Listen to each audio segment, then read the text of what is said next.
নমস্কার, স্বপ্নাবিক নিউজ নেটওয়ার্কে স্বাগত। মেয়ের নৃশংস পরিণতি প্রসঙ্গে সংবাদ মাধ্যমের মুখোমুখি হলেন নির্যাতিতার বাবা মা। মেয়ের ওপর যথেষ্ট চাপ ছিল হাসপাতালে কাজ করতে গিয়ে। সিনিয়র ডাক্তারেরা ঠিকমতো কাজ করতে দিত না তাকে হাসপাতালে। তাদের মেয়েকে কেউ খুন করার জন্য সুপারিও দিতে পারে। তরুণী চিকিৎসকের মৃত্যু নিয়ে বিস্ফোরক অভিযোগ করলেন নির্যাতিতার বাবা মা। আপনারা আশ্বস্ত, আমরা তো সবসময় সরকারের ওপর, পশ্চিমবঙ্গ সরকারের ওপর আস্থা রেখেছি, সুতরাং পুলিশ কমিশনারদের ওপরও আস্থা রেখেছি। পুলিশ কমিশনার বলে আপনারা কটাই দাবি করেছেন। রিপোর্টে মানে নিম্নাঙ্গ অত্যাচার করে তাকে খুন করা হয়েছে।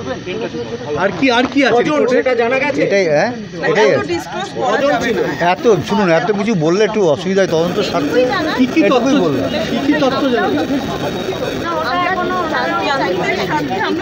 তদন্তের সঙ্গে সব সেটা ওনারা এখনো সেটা জানতে পারেনি, বলেননি, চেষ্টা করেন। আপনারা কি কোনো নতুন তথ্য দিলেন? আপনারা কোনো দাবি জানালেন? কমিশনার বললেন যে আপনারা একটা দুটো দাবি জানিয়েছেন।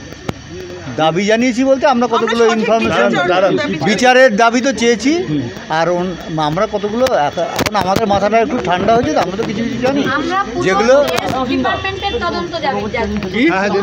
চেস্ট ডিপার্টমেন্টের ওপরেই সন্দেহের মধ্যে রেখেছি।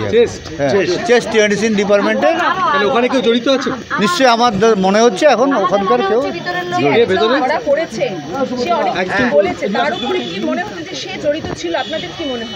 তাকে যে সুপারি দেওয়া হয়নি তার কি গ্যারান্টি আছে? সুপারি, টাকা দিয়ে করানো হয়নি সেটা তো আমরা পারফেক্টলি বলতে পারবো না। আমরা তো না ছিল না। শুনুন, হিংসা জিনিসটা সবার আগে কিন্তু আপনি যেমন এই চ্যানেলটাকে সরিয়ে দিয়ে আপনার চ্যানেলটাকে ওরকম সব জায়গায় আছে, সেরকম কোনো ঘটনা হতে পারে। সেটা কি আপনাকে বলেছিল আপনার মেয়ে কখনো? না, সেরকম চাপে ছিল বলতে বিভিন্ন রকম, ধরুন পেশেন্টদের নানান রকম ট্রিটমেন্ট করতে ঠিকমতো পারতো না। ও পেশেন্টের ট্রিটমেন্ট করতে চাইতো কিন্তু পারতো না। কেন? বাধা দিত, পারতো না। উপর থেকে বাধা, যারা সিনিয়র ডাক্তার তারা সহযোগিতা করতো না ঠিকমতো, নানান রকমভাবে। সেটা তো আমরা তো টোটাল হিস্ট্রিতে জানি। বলতো আমার মেয়ে বলতো আমার আরজি করে যেতে আর ভালো লাগে না, কাজ ঠিকমতো করতে পারে না, সেই জন্য ঠিকমতো করতে পারে না। যেতে ভালো লাগে না কি বলতো? হ্যাঁ, কেন ভালো লাগে? না র্যাগিংয়ের শিকার হয়নি। কি হতো, কেন, কি সমস্যা? ওর উপর একটু প্রেশার ছিল, কাজটা বেশি করে সবসময় কাজটা করতো, তার স্লিপ রুম ছিল না, এসব চাপ ছিল। পাঁচজন লোক, তার চারটে ছেলে একটা মেয়ে যদি হয় তার কতটা অসুবিধা হয় সেটা ভাবুন।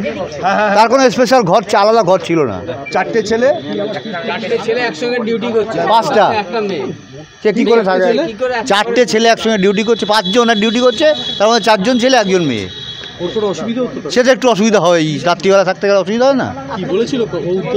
সেটা তো সবসময়ই বলতো, ঊর্ধ্বতন কর্তৃপক্ষের জানানোর মতন ব্যবস্থা আর ওখানে নেই। এটা কি ক্রিয়েটেড ছিল?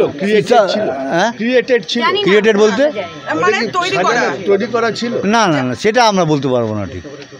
আচ্ছা, একটা কি টানা 36 ঘন্টা গাড়িটা কি ভাঙচুর করা হয়েছিল? ভাঙচুর করা বলতে মানে ঠেলে সরার জন্য চেপে মানে জোর করে চেপেছে বলে গাড়িটা বেঁকে গেছে।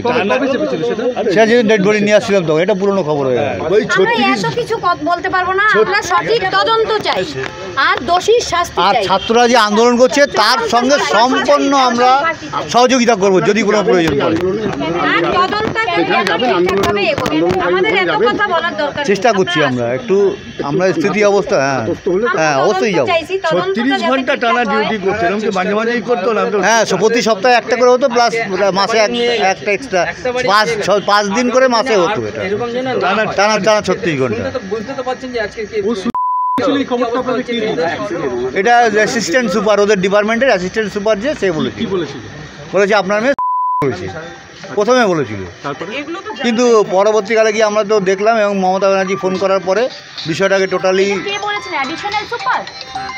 হ্যাঁ, ফার্স্টে কে ফোন করে বলেছিলেন যে আপনার মেয়ে অ্যাসিস্ট্যান্ট সুপার? স্যার কি বলেছিল? না, নামটা জানি না, ওনার সম্বন্ধে কি বলেছিল?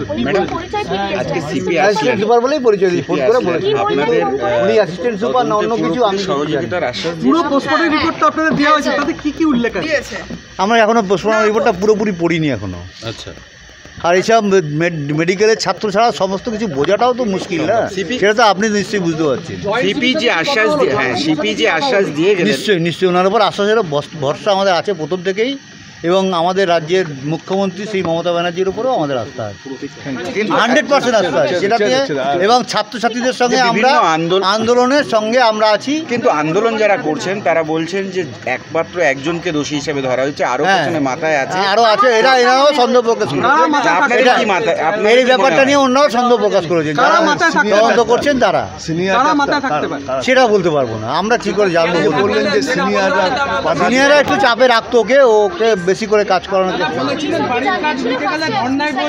না না না পুলিশ না না না না না পুলিশ না না পুলিশ ফোন করে